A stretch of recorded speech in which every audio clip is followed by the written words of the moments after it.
Olá, pessoal, boa tarde, tudo bem? Boa tarde, tudo bem, senhor? Tudo jóia? Bem, pessoal, eu sou o professor Marcelo, sou um dos moderadores, peço desculpa aqui pelo pequeno atraso, porque acabou que o meu computador aqui, fui entrar em cima da hora, como sempre, dá algum problema, tá? Mas vamos que vamos aqui. Deixa eu só confirmar aqui, pessoal, que eu tive que sair de tudo aqui, só um minuto, deixa eu confirmar aqui a sessão, só um minutinho. Deus.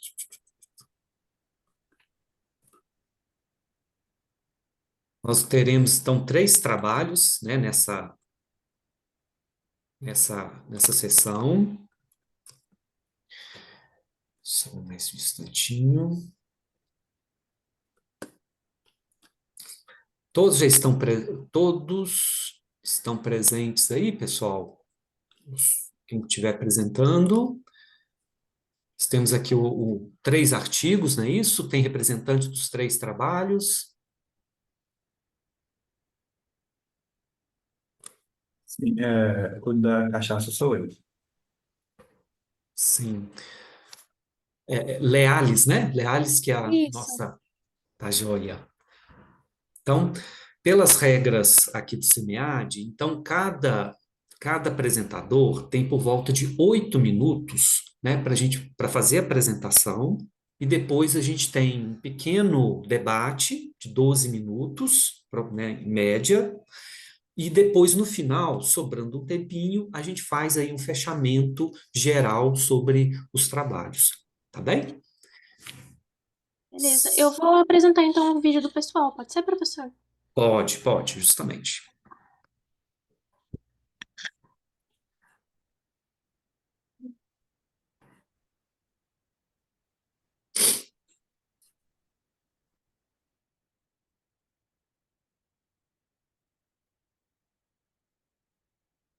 Vou perguntar, vocês estão escutando o som?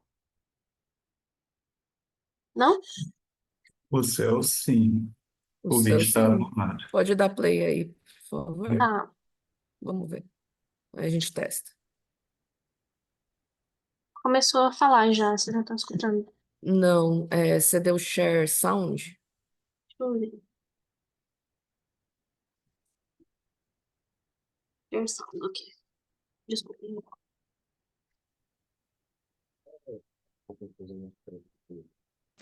Boa tarde, Agora tá indo. Agora sim. Tá? Mas meu pode nome é Luiz aumentar, ué. Henrique Freire Bezerra, sou de Mossoró RN, da Universidade Federal FESA, e junto com meu professor Judson, desenvolvemos o trabalho sobre o efeito dos atributos de experiência no desejo dos torcedores em frequentar os estádios de futebol. Futebol é o esporte mais popular do mundo. Segundo a FIFA, existem mais de 265 milhões de praticantes e possui uma torcida global de 1 bilhão de torcedores. Com relação às finanças, a FIFA arrecadou mais de 7,6 bilhões de dólares durante o ciclo da Copa do Mundo. A CBF, por exemplo, arrecadou em 2022 1,2 bilhões de reais. E com relação aos principais clubes brasileiros, eles arrecadam anualmente valores acima de 400 milhões de reais. O Flamengo, por exemplo, em 2022 arrecadou mais de 1 bilhão, sendo a maior parte vinda do broadcast, são os direitos de transmissão e premiações, e o matchday, que são os exercícios dos jogos, as bilheterias.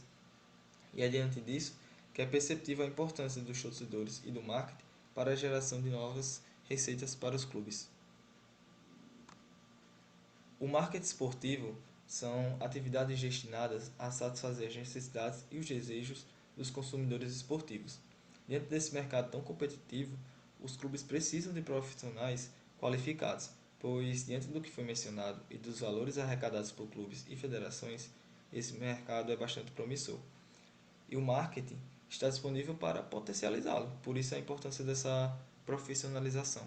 Com relação aos ambientes influenciadores, esse sentimento de paixão desenvolvido pelas pessoas é iniciado na infância, quando começa a sua formação como torcedor. Geralmente esse amor por um clube é passado por gerações na família. O outro fator é a mídia. Quanto mais vezes um time está sendo mais comentado, acaba gerando um excesso de exposição que influencia as pessoas a torcerem por esse clube. Outro fator é a presença de algum ídolo, onde ao ser fã de um jogador pode acabar torcendo pelo clube que ele joga. E por fim, a experiência ao vivo. quando a pessoa assiste a um jogo do time no estádio e passa pelaquela atmosfera, também pode ser influenciada a torcer por esse clube. A relação dos torcedores com os clubes é ligada pelo fator emocional. Essas emoções são definidas como sentimentos incontroláveis que afetam o comportamento da pessoa, gerando necessidades e motivações. O consumidor esportivo basicamente são os torcedores, que despertam o interesse de diversas empresas que buscam vender seus produtos e divulgar sua marca. As principais fontes de renda que os torcedores e o marketing podem atrair para o clube são as receitas dos ingressos, a comercialização do seu uniforme, a concessão dos direitos de imagem para a transmissão ou licenciamento de outros produtos e até a venda de jogadores. Os aspectos influenciadores, a satisfação, a lealdade, a identificação com seu clube, a socialização e as suas emoções, foram os aspectos estudados para descobrirmos se influencia ou não os torcedores a retornarem aos estádios. A metodologia usada foi a quantitativa explicativa, com um estudo objetivo para entender os principais fatores que levam os torcedores a irem aos estádios de futebol. A elaboração do questionário foi baseada no estudo de Fagundes, foi feita com os torcedores de BH, e a partir disso o questionário foi criado, com perguntas baseadas nessas hipóteses. O estudo tem algumas diferenças, como o local, já que foi feito em Fortaleza, e a coleta de dados que teve a maior parte dela feita de forma presencial. Esses dados foram coletados em março deste ano, na Arena Castelão, e os participantes responderam o questionário com 18 questões e tinham a opção de responder tanto por meio de formulário de papel, tanto por via link de QR Code. Os resultados foram baseados na análise 100, 5 hipóteses foram confirmadas, 3 rejeitadas, estão elas aqui. E no próximo slide eu vou falar mais especificamente delas. As hipóteses confirmadas. Constatou-se que a satisfação do torcedor afeta positivamente na sua intenção de retornar aos estádios, ou seja, proporcionar uma boa experiência ao seu torcedor é fundamental para garantir o seu retorno. A identificação com o time também foi confirmada. Esse aspecto se refere ao sentimento de afeto e amor do torcedor com seu clube, criando esse vínculo que gera uma necessidade mesmo do torcedor em ir ao estádio e apoiar seu time e ajudar na vitória. Esse aspecto não se relaciona muito com o de lealdade, que também foi confirmado, pois independente do resultado, ele vai estar indo ao estádio para apoiar seu time, pois já se criou uma paixão duradoura desenvolvida desde a infância. E por fim, com relação às emoções positivas, foi um fator que contribui para a satisfação, mas não é essencial. Esse resultado ficou no limite do aceitável, tanto que, ao analisar se as emoções positivas influenciavam o retorno dos torcedores aos estádios, ela foi negada, pois essas emoções estão ligadas ao resultado das partidas. E não é isso que vai definir se um torcedor vai voltar ou não, pois na derrota ele vai se sentir frustrado, triste, mas não vai deixar de voltar ao estádio e apoiar seu time no próximo jogo, demonstrando a lealdade que já foi mencionada. Por último, a socialização, que foi rejeitada tanto no âmbito da satisfação como no retorno aos estádios. Os relatos dos torcedores demonstram que eles possuem características diferentes e a maioria deles eram mais quietos e ficavam tensos nos jogos. Embora esse convívio social aconteça, ele não é essencial para influenciar na satisfação deles e nem no retorno ao estádio. Com relação aos gestores dos clubes, esse trabalho apresenta dados capazes de ajudar a eles criarem ações para que atraiam seus torcedores, especialmente para os gestores da cidade de Fortaleza, já que foi uma pesquisa feita na capital cearense. Com relação ao trabalho, o objetivo foi alcançado, pois 5 das 8 hipóteses foram confirmadas e o estudo também mostrou que o futebol mexe com o sentimento das pessoas, tornando-se um produto que, apesar de poder gerar tristezas e decepções, dificilmente será abandonado, demonstrando todo o valor e potencial que esse esporte tem. O trabalho confirma também a importância do marketing esportivo, que feito de forma profissional será capaz de atrair seus torcedores para os estádios e outras fontes de receitas para o clube, e como sugestões e limitações estão as aplicações em outras regiões do país, a aplicação desse estudo em outros esportes e fazer uma comparação com os diferentes tipos de torcedores, que é basicamente fazer uma coleta em cada área do estádio e comparar as peculiaridades de cada setor, para conseguir criar ações que atraiam todo tipo de torcedor. E acabou o trabalho. Muito obrigado pela atenção.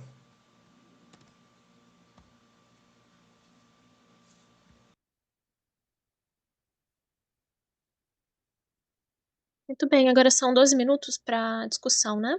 Vou colocar aqui o, o alarme. Ok. Pessoal, alguma pergunta aí para o autor? Alguém gostaria de fazer algum comentário, alguma questão, alguma dúvida aí que tenha ficado? São só 8 minutos, né, de apresentação. Oi, Alguém gostaria de fazer alguma pergunta?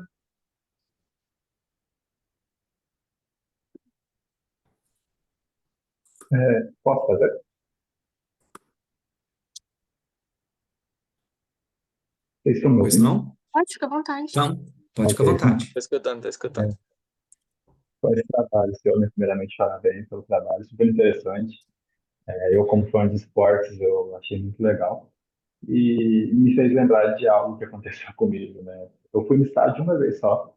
Eu sou cruzeirense, então isso foi em 2009 que eu fui no estádio. E aí eu lembro da emoção de ver meu time fazer 2-0 no primeiro tempo. Só que no segundo tempo tomou virada de 3-2. Então aquilo ali foi muito marcante para mim.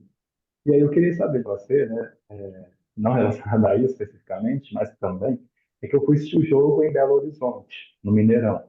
E eu não sou de Belo Horizonte, eu moro a 200 quilômetros.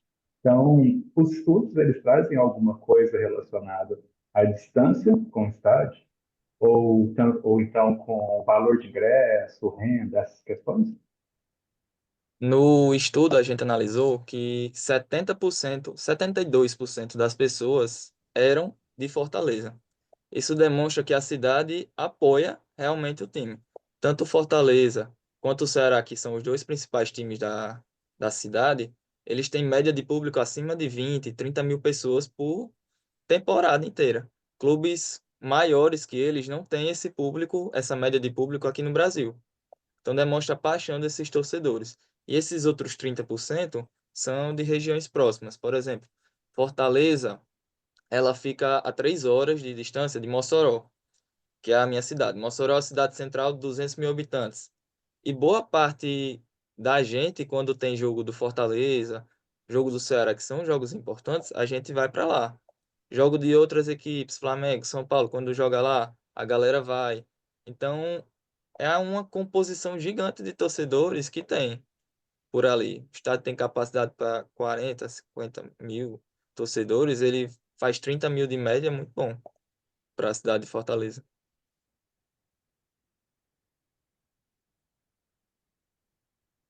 Mais alguma pergunta? Tá. Não, eu só queria fazer um comentário, Liz, assim, né? Primeiramente, dar os parabéns. Eu acho que é um tema interessante, é um tema que chama atenção, né? Eu acho que falar de futebol, né? Essa questão toda do torcedor é algo muito que gera muita curiosidade, né, das pessoas, de entender um pouco isso. E eu acho também que é um tema que a gente precisa explorar mais na área de marketing. Né? Eu acho que ainda que a gente tenha trabalhos, já tenha trabalhos interessantes, mas tem muita coisa que vem surgindo, né, que poderia fazer parte aí das nossas pesquisas, né? Então a gente fica muitas vezes focado, né, naquilo que a gente pode considerar como, aquilo é uma marca séria, né, ou é um bem, né, ou um serviço mais sério, né, esquecendo que o esporte hoje movimenta. Você colocou as cifras aí, né? E a gente pode também trabalhar com vários construtos, né? Como vocês aí trabalharam, né? Aqui no meu grupo de pesquisa, a gente está começando agora algumas pesquisas relacionando essa questão aí dos esportes com a questão das apostas, apostas esportivas, né? Que é algo que tem crescido aí de forma, né, estrondosa aí nos últimos 2, 3 anos, e a gente já está tentando verificar, buscar essas relações entre futebol e essa questão das apostas, tentar entender um pouco mais isso. Bem, mas eu queria te perguntar, porque vendo aqui o seu artigo, vocês trabalharam com vários construtos e uma coisa que é muito latente quando a gente fala de futebol é a questão da emoção, né? Essa questão do sentimento, da emoção, desse algo que é mais tangível.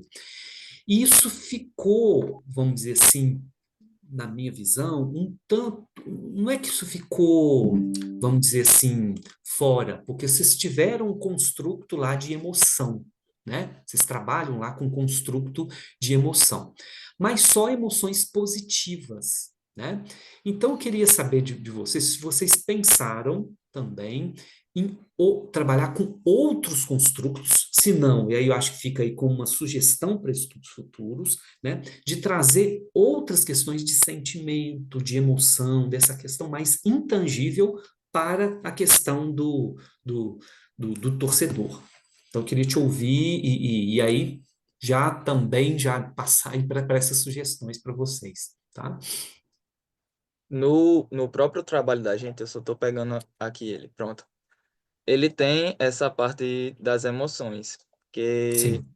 é basicamente a pessoa responder 7 perguntas Uhum. dela, se ela está animada, encantada, feliz, alegre, satisfeita, orgulhosa ou autoconfiante. Essa questão das emoções no trabalho, ele foi dividido em 2 blocos, né? Já que a Uhum. gente estudou se ele era positivo para a pessoa retornar ao estádio ou se ele era positivo para a pessoa se satisfazer. Para a intenção de retornar ao estádio, como eu falei, não foi provada, já que mesmo Uhum. perdendo, a pessoa não vai deixar de voltar. Sim. E a questão de satisfação, ela foi positiva porque a pessoa, mesmo que vá ao estádio, ela vai gostar do espetáculo e sim, de querer ir ao estádio. E é isso que eu acho que os Uhum. clubes têm que priorizar que as pessoas vão, porque, como o senhor falou do marketing, os clubes hoje em dia dependem da questão do marketing. Depende de patrocinador. Quanto mais torcida, você vai aumentar seu direito televisivo. Esse ano teve, em janeiro, linkado com as apostas esportivas que o senhor falou, que a maioria dos clubes são patrocinados por essas casas de aposta, com valores Uhum. de São Paulo tem 50 milhões por ano, Fluminense 50 milhões por ano, Corinthians e Flamengo superam 100 milhões, tudo com casa de aposta. Então elas viram que o público brasileiro está começando a crescer, a aumentar. Então isso cada vez mais vai trazer mais renda para esses clubes, que a maioria deles, infelizmente, por falta de profissionalização, decaiu. Não adianta você ter uma arrecadação 50% superior se você tem um déficit maior do que sua arrecadação. Só cresce as dívidas. Entendi. Eu queria também te fazer uma pergunta, Luiz. Gente, tem mais alguém que gostaria de fazer mais alguma pergunta? Senão eu vou, né? Como não tem, eu estou fazendo aqui. Eu tinha feito aqui já uns comentários aqui com relação ao artigo. Não está, pelo menos aqui no artigo, Luiz. Primeiro, esse artigo é de um trabalho de dissertação, trabalho de final de disciplina. Qual que é a origem desse É trabalho? uma monografia que Fagundes fez em Uhum. 2013. Ele Ah, tá. fez parecido esse questionário, só que com o pessoal de BH. Em 2018 Uhum. ele transformou em artigo. Aí eu me Uhum. baseei nesse trabalho, mudei algumas coisas, lógico, por causa da cidade, e Uhum. atuei. Aí eu era para ter até feito isso, um comparativo dos torcedores de Fortaleza com o de Belo Horizonte, para saber o Uhum. que mudava. Fica até uma sugestão para fazer futuramente se eu participar de algum projeto desse tipo, que são Então, regiões essas. diferentes. Tá. Porque a escala que você pegou, então, veio desse estudo daqui de Belo Isso, Horizonte, então. É isso? isso, Tá. É porque ali isso. eu fiquei em dúvida de onde que essas escalas tinham saído. E é curioso, um dos resultados lá, é porque as emoções, elas não foram. Uma das hipóteses lá, ligada às emoções, ela foi rejeitada, né? Quer dizer, é algo para a gente problematizar um pouco. Deixa eu até localizar aqui. Foi a de intenção de retornar ao estádio, foi rejeitada. Isso, justamente. Ela foi rejeitada. Quer dizer, a emoção positiva, ela não leva à intenção de retornar ao estádio, né? Então, assim, tá, né? É algo para a gente pensar por que isso não foi, né? Não foi confirmada essa hipótese, né? Para você ver como é forte esse produto, né? Mesmo que a pessoa fique triste, fique irritada, não esteja contente, ela vai continuar voltando. É como se fosse um vício, um amor. Uhum, É difícil de uhum. explicar. Sim, sim. Aí eu volto àquela minha, né, o meu comentário anterior, né? Quer dizer, eu acho que é necessário trabalhar um pouco mais quando se fala dessa relação, né, do torcedor com o time, né? É fundamental trabalhar com esses construtos mais da emoção, né? Dessa Uhum. questão mais intangível dos sentimentos, né? E tem uma série de questões muito bacanas, né? Tem a questão do colecionismo, por exemplo, tem um estudo que não fui eu que fiz aqui, um colega meu, né? Que de um torcedor, ele trabalhou com colecionadores, pessoas que colecionam produtos do time de futebol, né? E tem um caso lá, assim, que é emblemático, que é um torcedor que colocou num quadro a camisa do Atlético Mineiro, né? Tô falando que eu sou daqui de BH, né? Do Atlético Mineiro, quando o Atlético Mineiro foi campeão da Libertadores. Então ele pegou a camisa, está suja, está suada a camisa, e colocou no quadro, está na sala da casa dele. Então, para vocês terem ideia aí do grau De amor. de amor e de relação, né, com a questão do futebol, tá? Então, Luiz, não sei quais são suas intenções aí, né? Se você já fez mestrado, o que que você fez, o que que você está pensando em fazer, tá? Mas eu acho que é um tema muito bacana para seguir, né? Eu acho que tem muito campo interessante, tem muita coisa para se discutir, né? E é um campo que ainda está em aberto, né? Tem muita coisa para se fazer, ok? Mas parabéns aí. Obrigado. Oi, Luiz, parabéns pelo trabalho. Deixa eu perguntar uma coisa, e aí também fica como sugestão, né, de melhoria para conseguir publicar esse artigo. Eu queria saber como que você vê a relevância acadêmica e a relevância prática para os estudos esportivos com relação aos seus resultados. Acadêmica que podem pegar esse estudo e fazer em outras regiões, e na prática é os gestores olharem esse trabalho e analisar o que vai fazer para atrair mais torcedores. Ah, Fortaleza tem um bom público? Tem, mas pode melhorar. Outras regiões do país têm públicos que a torcida é maior, por exemplo, o Internacional, e tem uma média de público menor que o Ceará e Fortaleza, que é uma torcida bem menor. Então, é outras regiões dos países fazerem esses estudos e procurar meios que façam com que seus torcedores compareçam mais. Porque tem a relação de custo-benefício, tem torcedor que tem uma verba menor do que outros, então por isso que tem que ter vários setores do estádio opa, que proporcionem para que os torcedores consigam ir. Obrigada. Nada. A gente pode apresentar o segundo vídeo, professor? Sim, pode sim. Sim.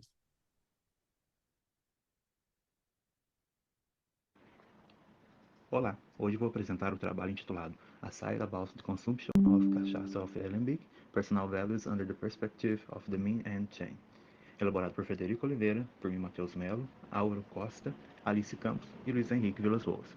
A cachaça de Alembic está ganhando espaço no Brasil e no mundo, sendo um reflexo da valorização da cultura popular em volta nesse tipo de bebida. O perfil de seus consumidores tem mudado. Hoje, diferentemente do que tínhamos no passado, quem busca cachaça de qualidade são pessoas com maior poder aquisitivo. Mesmo com seu crescimento, a bebida ainda carrega preconceitos históricos. No entanto, com leis e tecnologias voltadas para a produção, sua imagem no mercado tem melhorado e isso tem atraído novos consumidores. Nesse sentido, o presente trabalho busca, a partir de seu programa de pesquisa, entender quais valores pessoais motivam o consumo da cachaça de alambique. O referencial teórico é composto pela teoria da cadeia meios finos de Gutmann, que explora como os consumidores não escolhem os produtos pelo que eles são, mas pelo que podem oferecer. De acordo com a teoria, os atributos de um produto levam a consequências práticas ou emocionais, que por sua vez conectam-se aos valores pessoais. Esses valores, como explica Schwartz, são guias fundamentais para nossas decisões, né, representando necessidades biológicas, sociais e de bem-estar. Eles são organizados em uma espécie de círculo onde valores próximos compartilham motivações semelhantes. Essas ideias nos ajudam a entender como os consumidores escolhem produtos como a cachaça de alambique, né, guiados por valores pessoais. Com relação à metodologia do estudo, essa pesquisa foi qualitativa e descritiva, realizada em 5 cidades de Minas Gerais: Belo Horizonte, Lavras, Uberaba, Uberlândia e Varginha. Essas cidades foram escolhidas pela forte tradição no consumo de cachaça e eventos relacionados ao tema.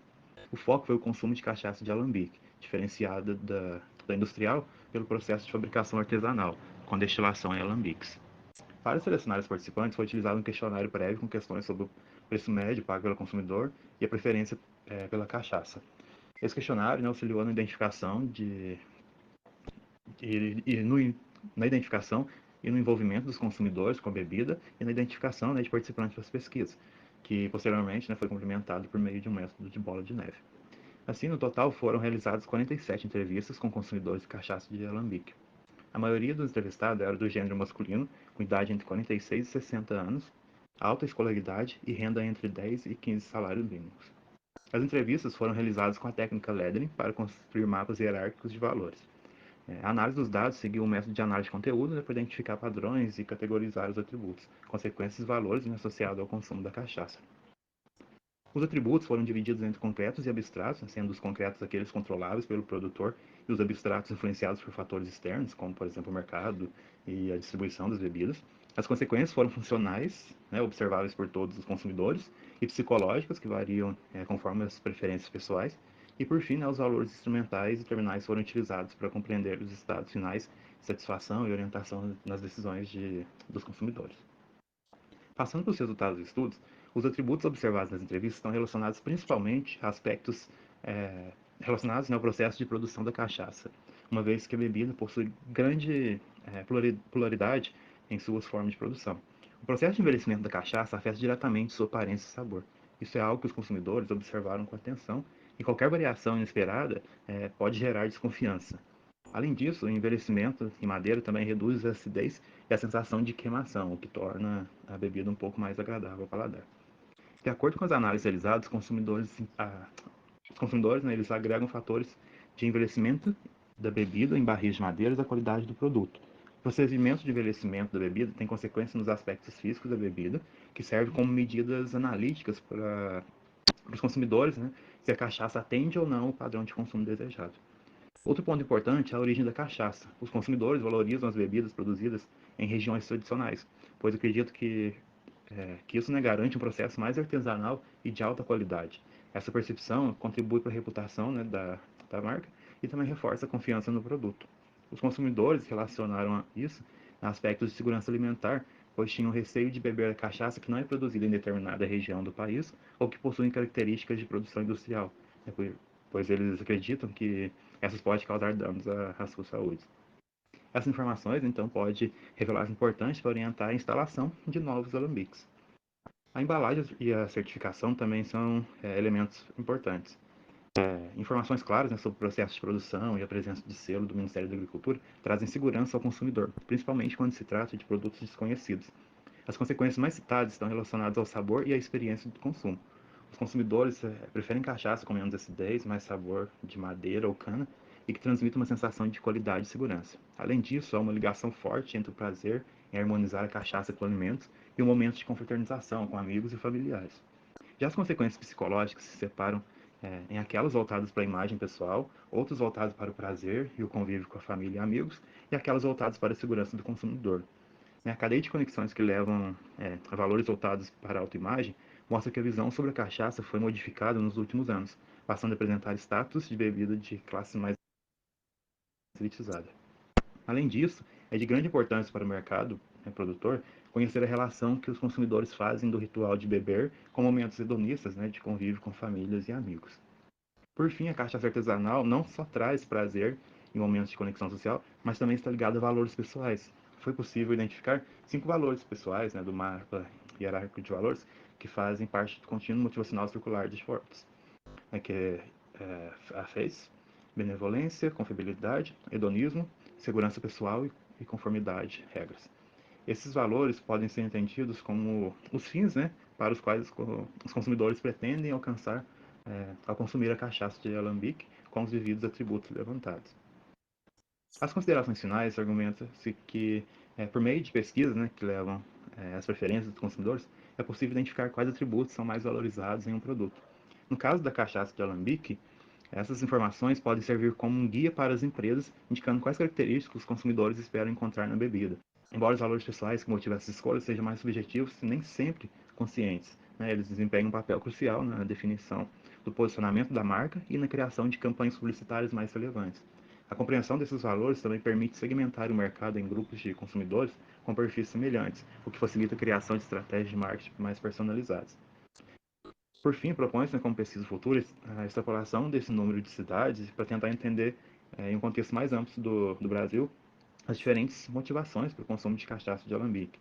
Sugere-se também que pesquisadores interessados em estudar o comportamento dos consumidores de cachaça de alambique que apliquem metodologias quantitativas para analisar as relações encontradas nessa pesquisa.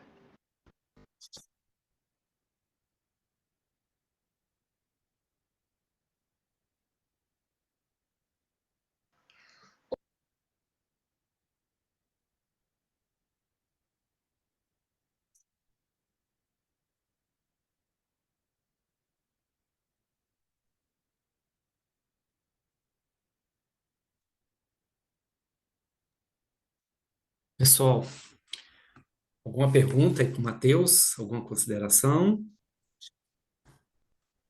Eu tenho, professor. Fique à Posso vontade, Léo. fazer uma pergunta? Matheus, primeiramente, parabéns pelo trabalho, né? Eu gosto muito da teoria de cadeias de meios fins. Eu acho que é um jeito bacana de você conseguir entender como é que pegar uma pesquisa qualitativa, transformar ela em quantitativa, deixar ela bem clara para as pessoas sobre o que as pessoas pensam de maneira muito objetiva. Eu gosto bastante dessa teoria. Até tinha considerado fazer uma pesquisa de gênero para saber, né, o que que muda quando você vai consumir para crianças produtos femininos e masculinos usando as cadeias meio fim. Então, é uma teoria que me interessa. Parabéns pela escolha, pela teoria, bacana o trabalho. Eu queria entender sobre a relevância acadêmica novamente, né? Eu acho que isso é importante para conseguir fazer o artigo ser publicável. Eu queria saber se você deu uma olhada em outros produtos culturais que utilizam da cadeias meios fins, né, para conseguir articular com esse artigo. E, enfim, por que que seria importante investigar os valores e como que isso contribui para o consumo de bens culturais de maneira geral, não só da cachaça? Queria saber se você deu uma olhada em outros produtos e se você conseguiria articular esses outros produtos com a cachaça para fazer uma reflexão, digamos assim, sobre bens culturais e valores. Eu não sei se ficou clara a minha pergunta. Sim, sim. Primeiramente, só esclarecer, né, que esse trabalho ele é fruto da dissertação do Fred, né, o primeiro autor, só que ele acabou deixando a carreira acadêmica na gaveta por um tempinho, e esse artigo foi junto, né? E aí eu conversando com a Alice, que é uma outra autora do trabalho, a gente discutindo e tal, e ela me disse que o Fred tinha começado o trabalho, não precisava, né, dar uma finalização, e aí então eu aceitei, né, pegar o artigo para fazer ajustes e apresentar aqui no CNED. Com relação a outros produtos, a cachaça está muito relacionada a produtos alimentícios, na verdade. Então, o competitivo é uma coisa que acompanha a cachaça. Só que eu vou trazer um outro exemplo aqui de algo que está mais no que eu estudo hoje, né, que hoje eu estudo mercado de discos de vinil. Só que quando eu fui tentar o processo seletivo, né, para o meu mestrado, eu escrevi um projeto tentando entender valores pessoais que motivam jovens a consumir disco de vinil. Então, essa questão dos valores, eles trazem meio que o fim, né, do que está levando a pessoa a consumir tal coisa. Então, ela tem muito espaço na academia porque ela permite, né, extrapolar questões que a gente geralmente trata em consumo, né, coisas mais, não superficiais, não vou usar essa palavra, mas para permitir ir para camadas mais subjacentes, para entender o que está por trás da escolha do indivíduo, né? O que, que realmente influencia lá no fundo ele a tomar aquela decisão. Porque pode parecer até meio maluco a gente pensar, sei lá, que a minha necessidade de me sentir bem com os amigos vai afetar a minha imagem, por isso eu vou consumir uma cachaça, por isso eu vou consumir um disco de vinil. Então, a teoria, né, facilitada pelo Weber, ela permite fazer esse vínculo, né, explorar esse conteúdo. Mas com relação à academia, né, ainda não existiam trabalhos realizados com a Leveling, né, academia e fins, considerando a cachaça. E aí também uma outra contribuição do estudo principalmente prático, né, para mostrar para os alambiques, para os produtores, o que os consumidores eles avaliam, né, como positivo, como negativo, no momento que eles vão comprar uma cachaça. E aqui a gente está falando de alguns consumidores mais específicos, né, aqueles que têm um vínculo maior com a bebida, que pagam um pouco mais pelo produto, que esse vínculo é um dos fundamentos, né, para a gente realizar a LEDs, a academia, assim, para Ah, legal, obrigada. Então, e aí, como sugestão, né? Não sei até que ponto que você concordaria, mas essa coisa de você olhar vários estudos que tenham bens culturais semelhantes e colocar ali o seu tijolinho, talvez ajude a tornar ele mais justificativo, mais publicável. É muito legal, adoro esse método, é bem bacana. E outra coisa que eu iria sugerir é ficar um pouco mais claro os critérios para inclusão dos participantes, então dizer, renda, enfim, quais são os critérios para ver se eles são, entender melhor quem são essas pessoas que foram entrevistadas, tá bom? Ok, obrigado. Eu que agradeço. Alguém mais, pessoal? Tem mais alguém que quer fazer alguma pergunta? Alguma questão aí para o Matheus? Boa tarde, queria fazer uma pergunta. Primeiro, parabenizar Matheus pelo trabalho. Queria saber, futuramente, o que essas empresas de cachaça você acha que deveriam investir mais na questão do sabor, já que é um aspecto bem cultural entre eles, ou no design dela, já que tem um conflito com status hoje em dia, para ver qual é mais importante para vender futuramente. Então, a gente tem dois estratos de cachaça, digamos. Dois estratos, não, dois meios, né, principais de produção. Tem a cachaça produzida, né, em massa, em questão industrial, e tem a cachaça mais artesanal, de alambique, né, que é o que a gente usou no estudo. Considerando, né, pegando primeiramente esse estudo, que são pessoas, né, que pagavam um pouco mais pela cachaça, que tinham um vínculo maior, que eram realmente apreciadores da cachaça, eu acho que uma questão a se ficar atento é no processo de produção. Como ele mesmo fala, né, a questão da qualidade do material, se é madeira, né, porque quem realmente tem o paladar ali afiado para reconhecer essas notas, esses sabores, essas questões, eles vão saber disso. Então, cuidar para que esse processo ele seja realmente artesanal, utilizando esses materiais valorizados, como madeira. Eu acho que isso é importante, mais do que até a embalagem. Né? A embalagem acaba aparecendo também, a finalização ali do produto, rótulo, essas questões, mas eu acho que para quem é realmente consumidor assíduo, sabe, colecionador, quem gosta mesmo do produto, a produção aparece como um fator que pesa mais na decisão.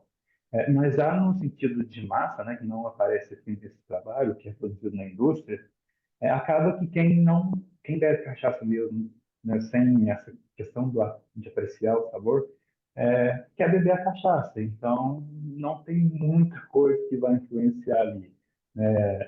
Estudando algumas coisas por fora, eu diria que o preço é um forte fator, mas também a questão da região contribui bastante. Tem cachaças que são mais conhecidas numa região e por isso o pessoal compra aquela cachaça, né? Por exemplo, lá na região onde eu moro, é mais conhecida a cachaça 51, mas tem outras várias que são produzidas ali na região mesmo, que não ganham escalas e tal, que são mais valorizadas porque tem um boca a boca, sabe? O pessoal vai comentando. Mas, fora isso, a questão do preço no mercado, se eu olhar ali, né, ver qual cachaça é mais barata, ou então no bar, no boteco, né, que é onde geralmente as pessoas também consomem esse tipo de produto.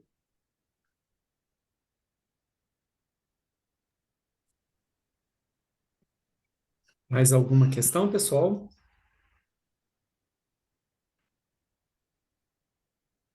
Queria te só também aqui fazer um comentário rápido, ô Matheus, né, do trabalho que eu li. Assim, né, eu acho que é um tema também, né, bem interessante, bem atual, mostra aí uma guinada, né, para esse tipo de bebida, né, aquilo que a gente lá no marketing vai chamar de de extensão para cima, né? Ou ampliação para cima, né? Quer dizer, a cachaça historicamente sempre foi ligada com uma bebida de segunda linha, né? Inclusive aí com uma série de estigmas sociais, né? Com relação, né? Tanto é que você quer ou você queria, né? Ou gostaria, por exemplo, de xingar alguém, você fala, cachaceiro, né? Ninguém fala cervejeiro, ninguém fala, né, do vinho, que bebe muito vinho, que bebe muita cerveja, o isqueiro, ninguém fala disso, né? Quer dizer, então, cachaceiro como sinônimo de algo ruim, né?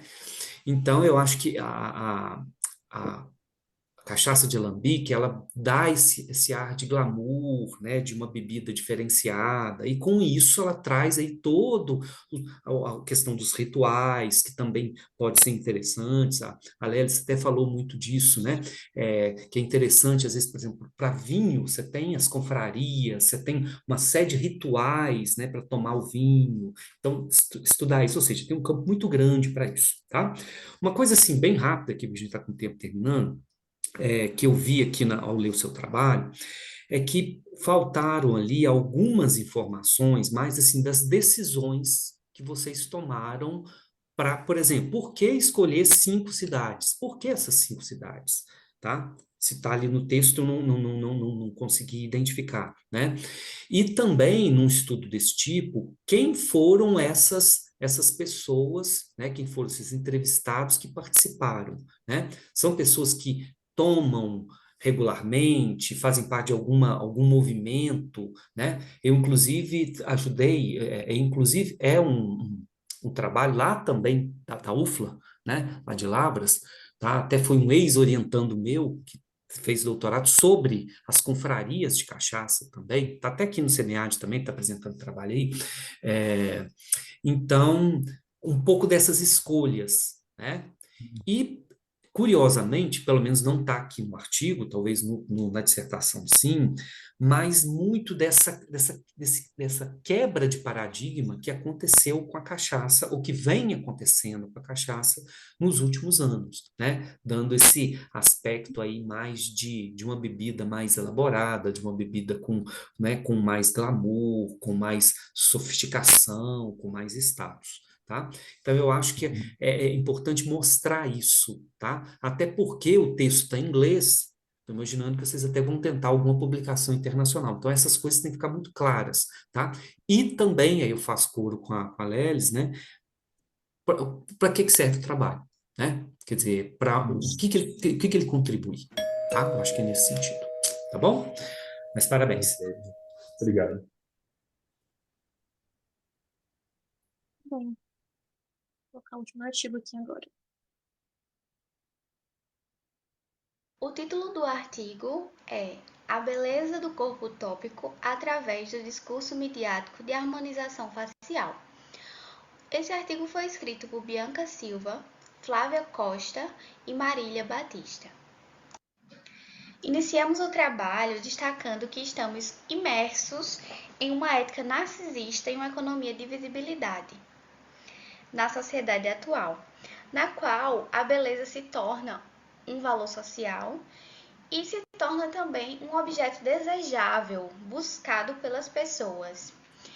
E juntamente com isso, a gente observa um avanço na medicina estética e esses fatores culminam para que a beleza corporal se torne algo gerenciável, passível de ser conquistado pelo consumo. Então, a beleza se torna um produto de consumo.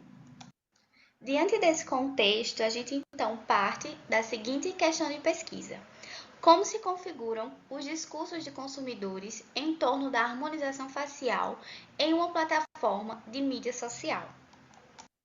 Adentrando o nosso referencial teórico, a gente traz a questão da harmonização facial e os padrões estéticos. A gente destaca que desde antigamente características físicas do homem, das pessoas, são estudadas a partir de ideais de proporção e simetria que são aplicadas à concepção de beleza. Além disso, a gente destaca que os padrões de beleza, os ideais de beleza da sociedade vão se modificando conforme o tempo vai passando.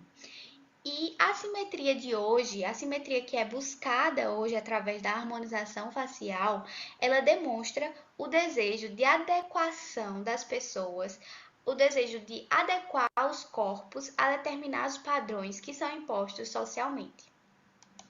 Em complemento a isso, a gente traz a mediação midiática, que surge a partir do desenvolvimento tecnológico e da popularização das mídias. Aqui, a mídia passa a ocupar um papel diferente na sociedade, ela começa a adentrar as camadas sociais, fazendo com que o dia a dia da sociedade torne-se mediado. Esse fenômeno é conhecido como mediatização. A mediatização, ela articula e influencia diversos aspectos na sociedade. Aqui no trabalho, a gente destaca a questão da noção do que é belo. E a gente ainda destaca que essa mediatização pode estar relacionada a uma concepção de controle dos corpos, de controle dos sujeitos.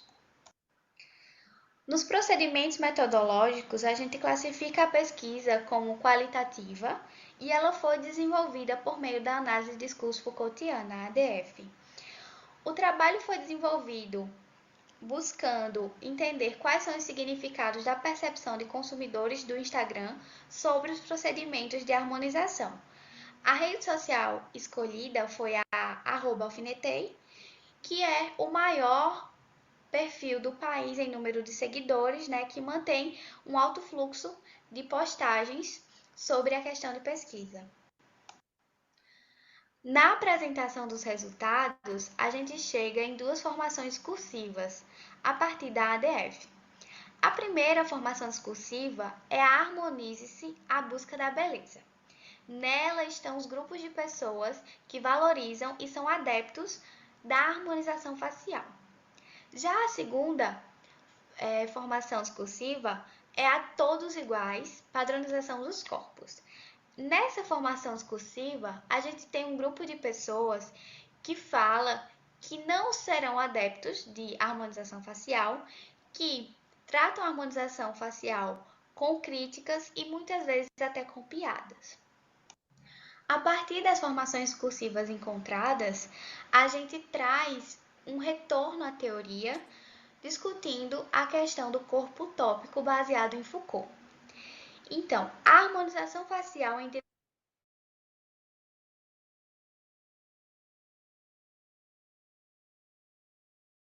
circundam um mundo mediado no qual as relações sociais são construídas em meio ao processo de mediatização.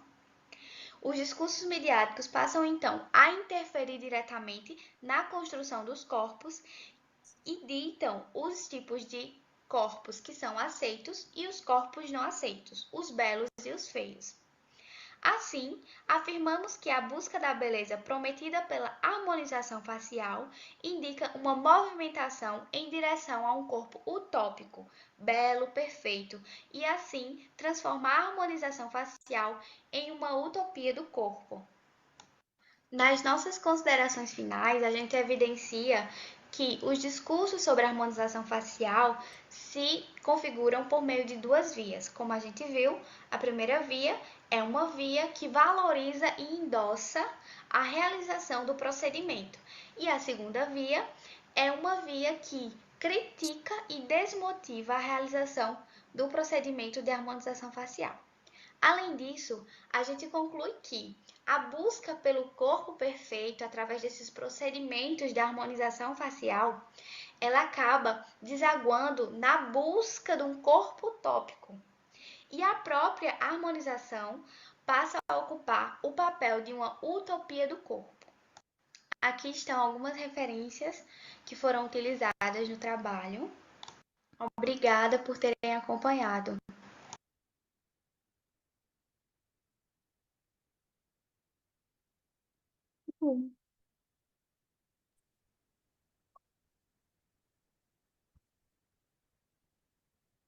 Parabéns aí, Marília. Tudo bem, Marília?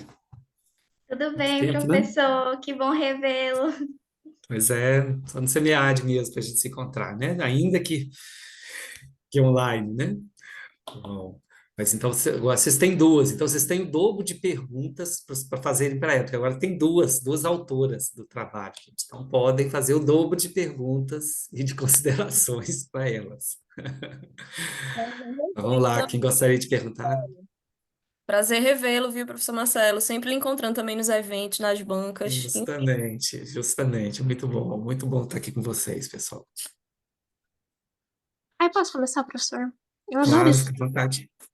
Sim. Eu gosto muito de ler Foucault, eu gosto muito desse trabalho dele com relação aos corpos, então eu queria fazer, na verdade, duas recomendações. Falando em narcisismo, gostaria de recomendar um artigo meu, posso? Tem um artigo meu que eu estudei, fiz análise discursiva usando Foucault, né? A gente publicou no Journal of Consumer Affairs. É um dos artigos da minha tese.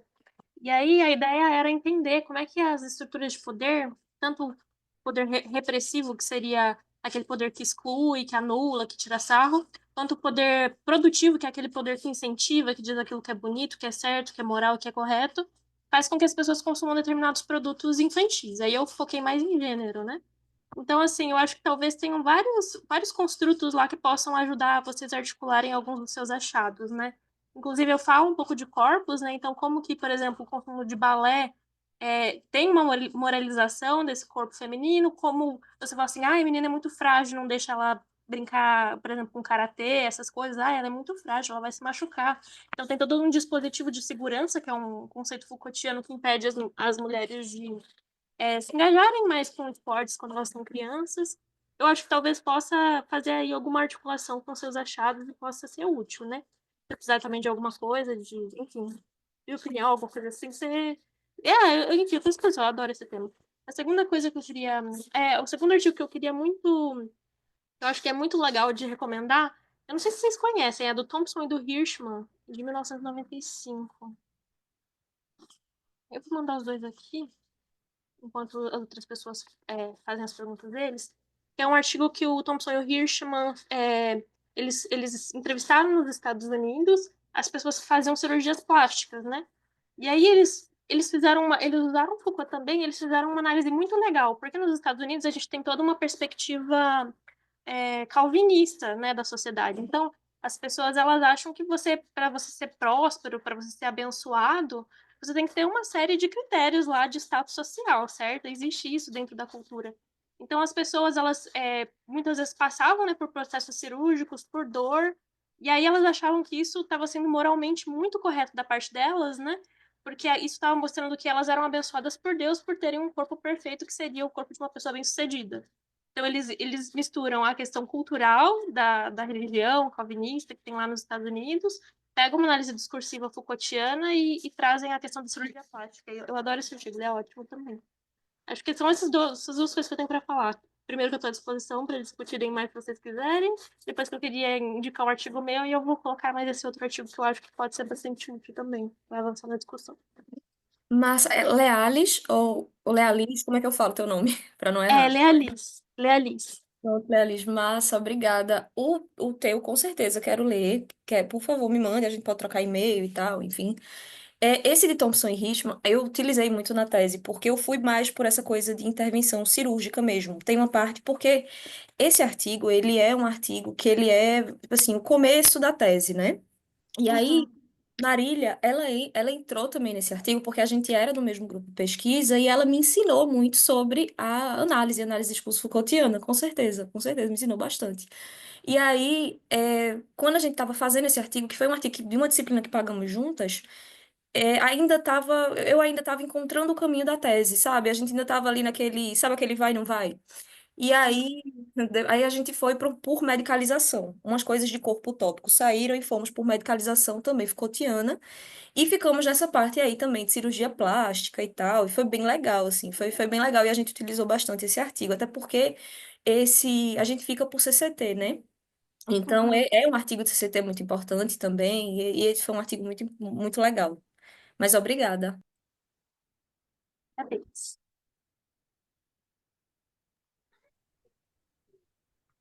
Uma pergunta, pessoal? Marília, Bianca, para elas, Matheus, Henrique.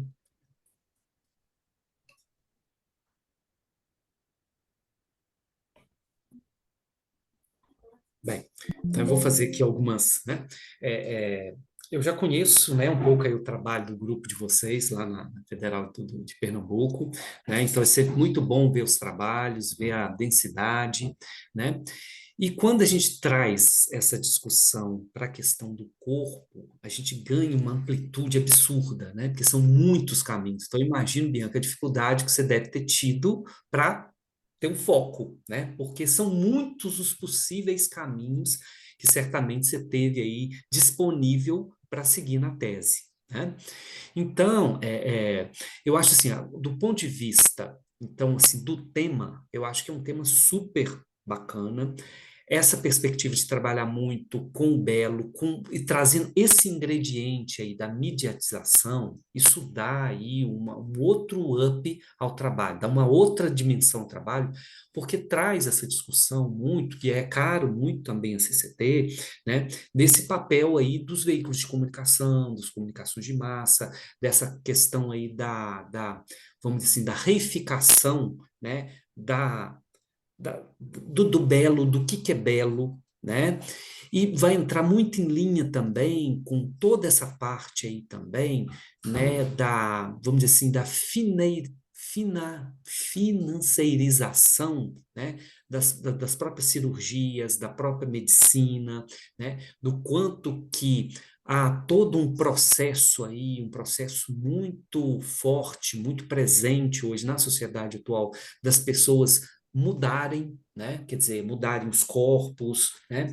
E aí a gente pode cair também ali muito na questão ali de gênero também. Eu vi ali que vocês citam Butler.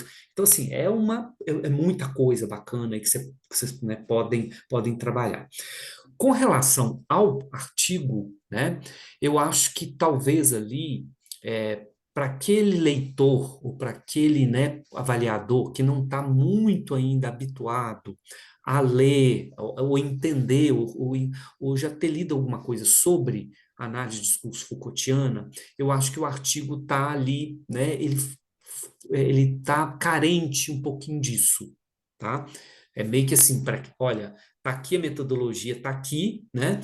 E assim, olha, a gente já entende, você que dê conta de entender, assim, meio que é uma visão assim, né? Do quanto que e aí isso é muito importante de se falar um pouco mais sobre como é que é feito, como é que foi feito, se foram feitas entrevistas. E aí, ao ver aquelas imagens, vieram também assim, uma série de ideias para a gente trabalhar com esse tipo de pesquisa, né? Que é a chamada fotoelicitação. Não sei se vocês já leram alguma coisa sobre isso, que é uma técnica muito legal, né? Quer dizer, em que você oportuniza, você mostra fotos, claro que essas fotos são muito bem pensadas, muito bem escolhidas, né? Para que os seus entrevistados possam falar sobre elas. Quando eu vi aquelas várias fotos ali, eu falei, nossa, daria um trabalho muito legal. E aí eu queria ver com vocês como é que foi essa parte metodológica mesmo, porque não sei se eu li rápido o texto, o artigo, e eu não consegui pegar ali os detalhes. Como é que foi feito? Foi entrevista tradicional? Vocês fizeram algum tipo de aquecimento anterior? Mostraram alguma figura, alguma coisa, algum tema específico? Como é que foi isso? É, vai, responde, Marília, então. Pode ir. Não, Tudo bem. Então, primeiro a gente filtrou a rede social que a gente ia executar a pesquisa, e aí a gente observou todas as postagens que falavam de harmonização facial da Choquei, e aí a gente abriu os comentários, e aí aqueles comentários mais emblemáticos a gente separou e fez a análise em cima desses comentários, não foram sobre as imagens. Então, acho que já daria outro estudo aí se a gente for analisar as imagens. A gente analisou realmente o ponto de vista do consumidor. Foi. foi da alfinetei. Não foi choquei, não.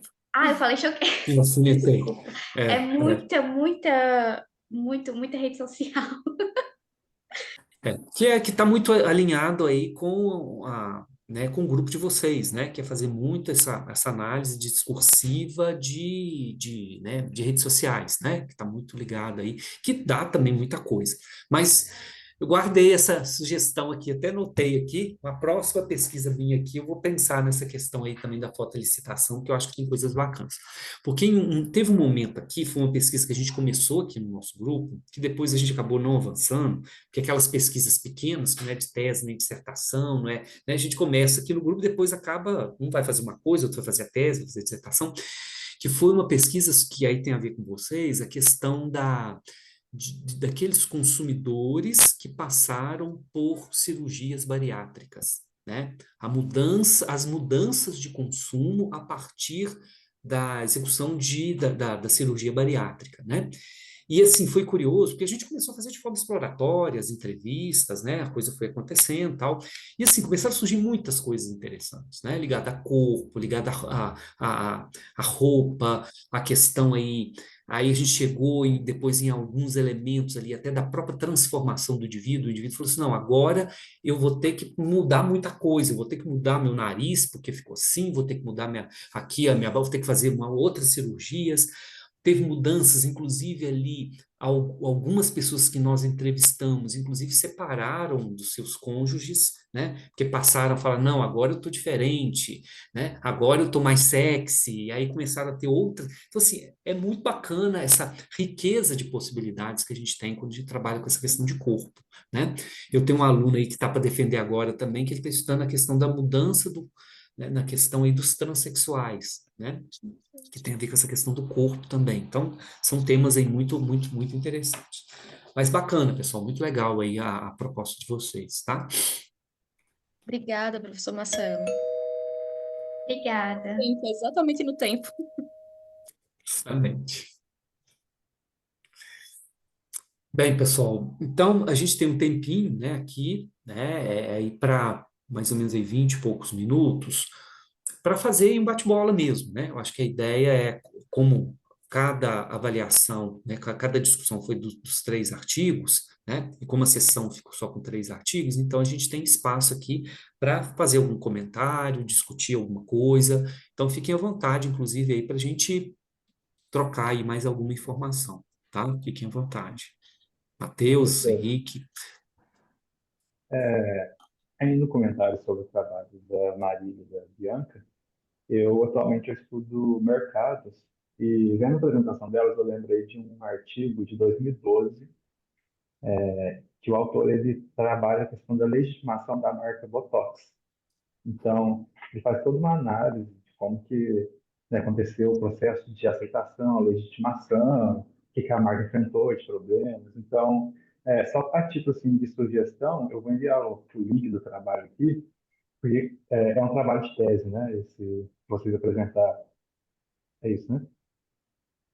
E como sempre tem muitos dados, né? Às vezes dá para seguir esse caminho também parecido, para mostrar como que o mercado evoluiu, aqueles, né, atores que influenciaram na aceitação, na evolução dos procedimentos estéticos, e talvez isso tenha aparecido nos dados de vocês, e possa ser interessante também, um caminho, caso vocês gostem, né, achem válido. Mas só coloquei aqui a título de sugestão, de curiosidade, se vocês quiserem dar uma olhada depois. Muito obrigada, Matheus. Sim, obrigada. Vai servir muito, até porque Bianca continua a tese falando sobre corpos, né? E na minha tese também eu trabalho com corpos, de certa forma.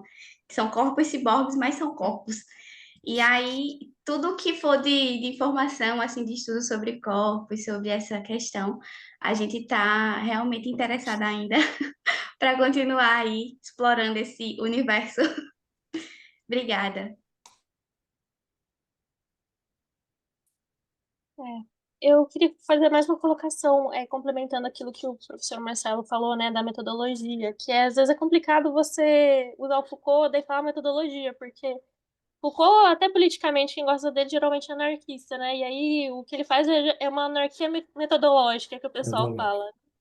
É verdade. Então, aí tem alguns artigos que falam sobre caixas de ferramentas Foucaultianas, mas aí depois se você quiser dar uma olhada nesse artigo de novo, voltando ao que a gente fez, a gente fez, falou de uma perspectiva teórica mais ampla, então a gente falou que está usando entrevistas uma análise pós-estruturalista, que a gente está usando.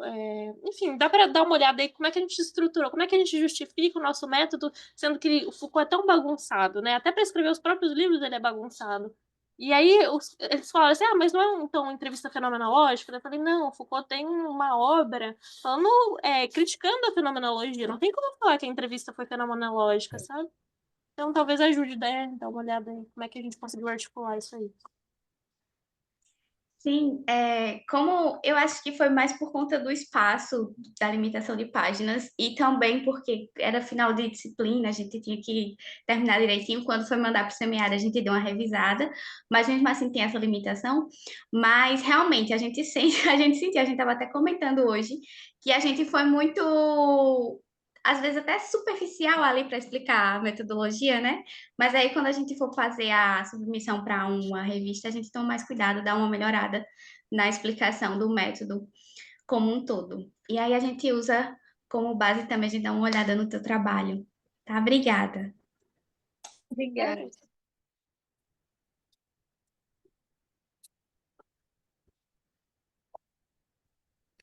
Mais alguma questão, pessoal?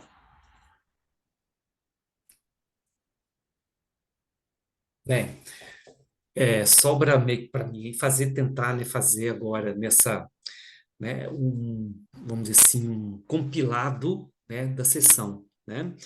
É, eu acho que os três trabalhos, né, eles estão assim muito alinhados com o tema, né, cultura e consumo, né, eles estão ali, né, estão bem na veia, né, tanta parte aí, quando a gente vai trabalhar muito essa questão do torcedor, né, a gente até falou muito aqui dessa questão da emoção, do sentimento, né, a gente tem condição de fazer muitos trabalhos nessa perspectiva, né, que seja interessante, que seja focado também, que tenha um apelo também gerencial, acho que isso também é importante, né, a gente levar isso em consideração, né, e que possa contribuir e que tenha também alguma relação com o que é o futebol para nós brasileiros, né? Eu acho que é grande também uma reflexão que a gente tem que fazer, né?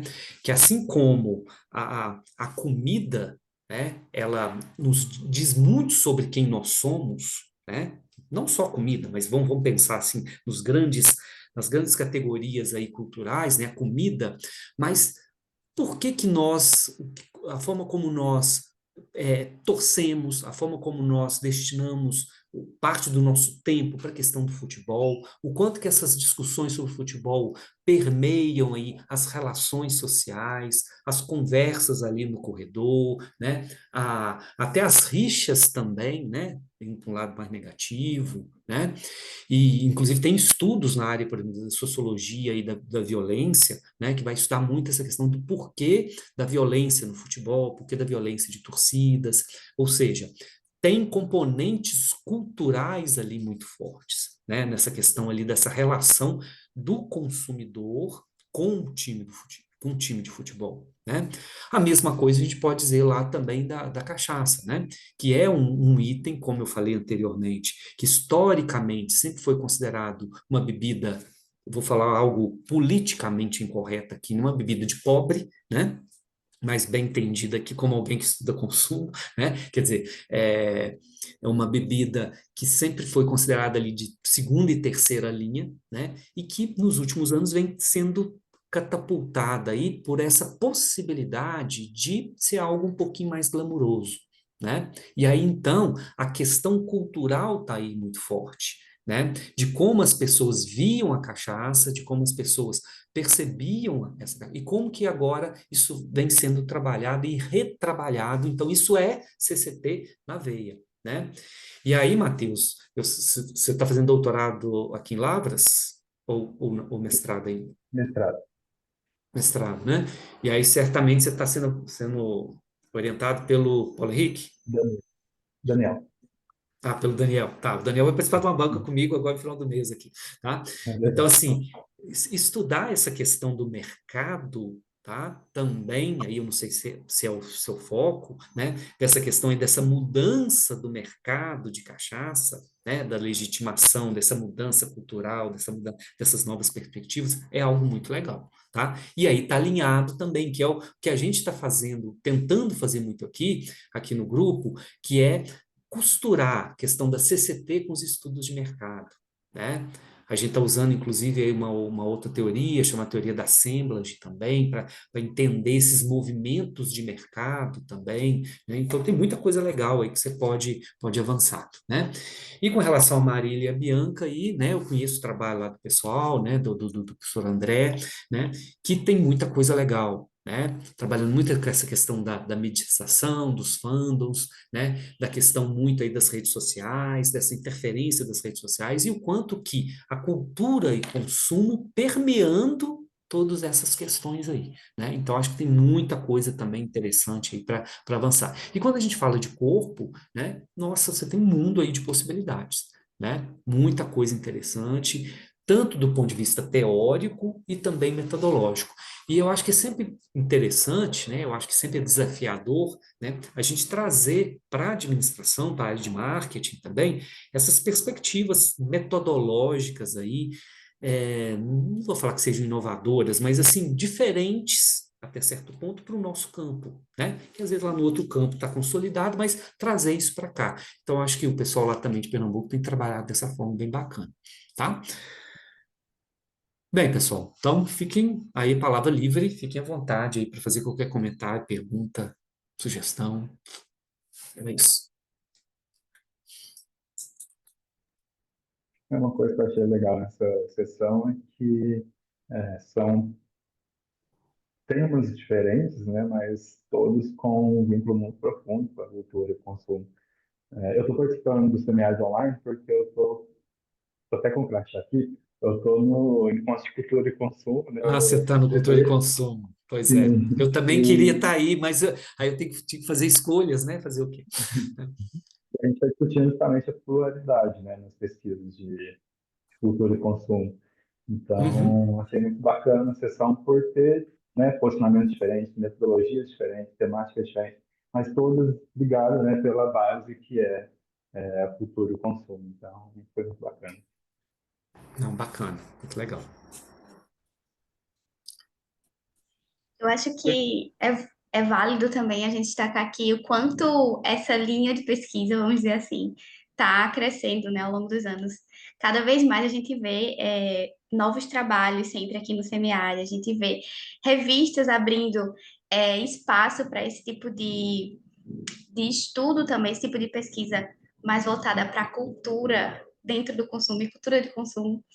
É, e aí, assim, eu acho que é um ponto válido da gente estar chamando a atenção aqui e também uma coisa que a gente deve se orgulhar, porque pelo menos eu gosto muito dessa linha de pesquisa, acho tudo muito novo, tudo muito inovador, muito legal de se debruçar sobre esses objetos e ter essa sensibilidade, assim, dos valores, da cultura em si. E é isso, acho que a gente está fazendo um bom trabalho aqui fazendo esses estudos sobre cultura de consumo. Parabéns, pessoal. E assim, é relativamente novo, tá? Né, esse tema cultura e consumo aqui no SEMEAD, eu acho que tem uns 3 ou 4 anos, né? Porque antes era comportamento consumidor, era aquela coisa mais ampla, né? Né? Tinha um monte de detalhes. E aí a gente meio que veio, né? Trabalhando, talhando isso aqui e trazendo. No Enampad, a gente já tem essa área bem mais consolidada, né? Já tem muitos anos, né? E aqui no SEMEAD, graças a Deus, a coisa tem fluído, porque também é um tema que eu gosto, é a discussão que me chama atenção, como se diz, né?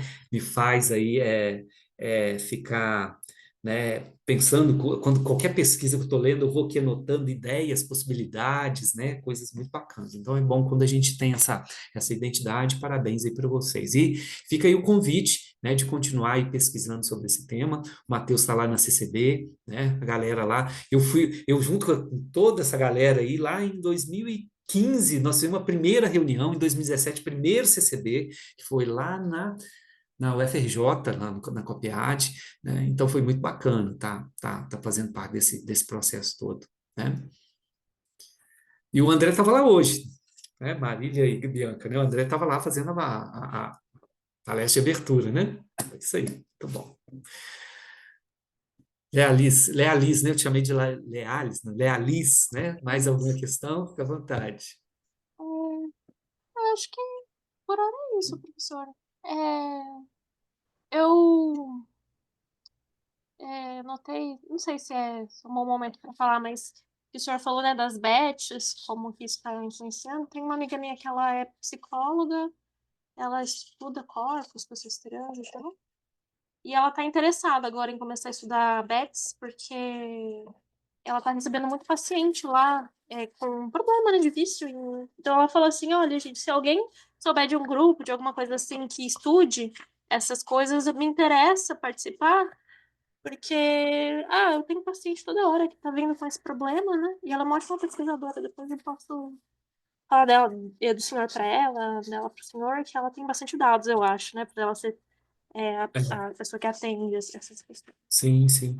Não, pode passar meu contato. Assim, a gente está começando agora essas pesquisas, né? Porque tem Uhum. um outro professor aqui do programa, né? Ele está estudando, inclusive, o Matheus, essa questão de mercado, o mercado de bets, né? Que é um mercado que até então ele não estava ainda, vamos dizer assim, institucionalizado ainda, né? Quer dizer, foi o ano passado, o ano passado, 23, 22, né? Que se teve isso. Então, ele está estudando justamente como é que está se consolidando. A minha perspectiva é lá na frente, na ponta do consumidor, é entender, inclusive, né, essa questão aí da vulnerabilidade do consumidor, né, que muitas vezes, por meio de toda essa, né, dessa campanha forte, pesada aí das casas de apostas, né, os consumidores têm cada vez ficado mais vulneráveis, vamos dizer assim, né, com essas questões. Né? Então, a gente está tentando estudar nessa ponta aí do consumidor, né, o que está sendo feito. Tá? Mas bacana, eu acho que é um tema também que está aí quente e muito atual, muito positivo. Né? Esse caso das bets é interessante porque até um tempo atrás, ela aqui no Brasil, em jogos eletrônicos de futebol mesmo, não podia nem ter o patrocinador da bet aqui no Brasil. Mesmo que uma equipe fora do Brasil tenha o patrocínio, quando voltava o jogo para cá, eles tiravam. E hoje em dia é o principal patrocínio dos clubes. De Uhum. 2 anos para cá mudou completamente tudo. Sim, mudou completamente. Completamente. E aí tem que, né, o que se discute, né, o que está aí na mesa é de que precisa ter ali uma certa regulamentação, né? Precisa. Porque existe aí a questão das assimetrias, das externalidades, né? O governo fica muito pensando, mas quanto que a gente vai arrecadar aí de impostos com isso? É muito dinheiro, mas isso lá na ponta, e aí esse é o nosso foco, porque a gente trabalha com cultura e consumo, né? Lá na ponta do consumidor, isso está gerando muitos problemas. Né? Está gerando muitas questões aí complicadas, né? Pessoas endividadas, adolescentes aí viciados nessas questões, ou seja, tem N problemas aí, N situações complicadas, né? Um outro problema que é tão grave quanto a isonomia dos jogadores, de treinadores, de juízes, que a gente está vendo muitos jogadores sendo denunciados por aposta Justamente. esportiva e jogadores conhecidos de seleção brasileira, de Flamengo. Sim, Então, se sim. De até jogadores de essas seleção brasileira, né? De isso, jogadores de seleção brasileira. se até essas pessoas que ganham muito dinheiro participam disso, imagine os jogadores que ganham salário mínimo, que é a Sim, com maioria aqui certeza. no Brasil. Justamente, justamente. Então tem muita coisa aí para, né, em descoberto para ser analisado, para ser trabalhado, né, para ser pesquisado. Muito legal. Pessoal, vamos então, né, aí um pouquinho antes aí até do previsto, né, mas já como foram só 3 artigos, né, então a gente ficou com esse tempinho a mais aí.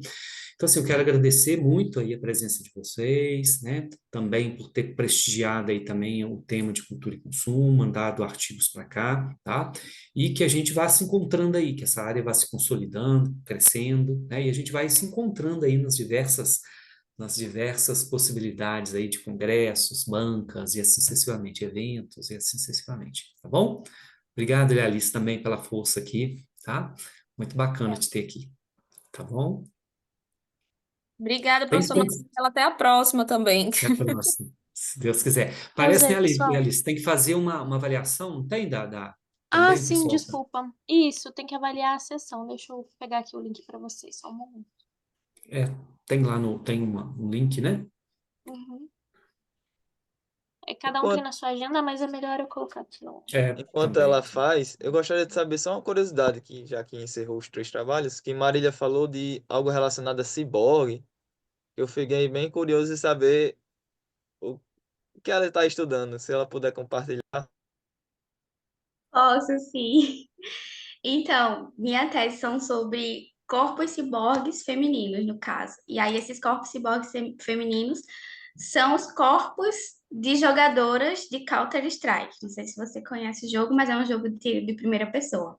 Então, são meninas gamers que utilizam esse corpo ciborgue, tanto no avatar, e aí se torna ciborgue, como num sentido mais filosófico, onde seu próprio corpo passa a existir dentro do digital. E não só pelo avatar, mas ela se coloca ali enquanto um corpo, a presença dela nos jogos e também quando elas fazem lives, esse relacionamento dentro do digital mesmo e a forma como o digital impacta seus avatares, como, por exemplo, quando outros avatares machucam esse avatar só porque ela é mulher, então tá machucando esse corpo ciborgue. Mas, ao mesmo tempo, o meu corpo físico, ele é atingido, porque eu estou diante de um ataque. Então, é um conceito mais amplo, assim, do ciborgue, que meio que sai do digital, mas que é como se fosse um corpo que existe além do físico e além do que está ali dentro do jogo. É uma coisa mais complexa, assim, sabe? Não sei se eu fui muito clara.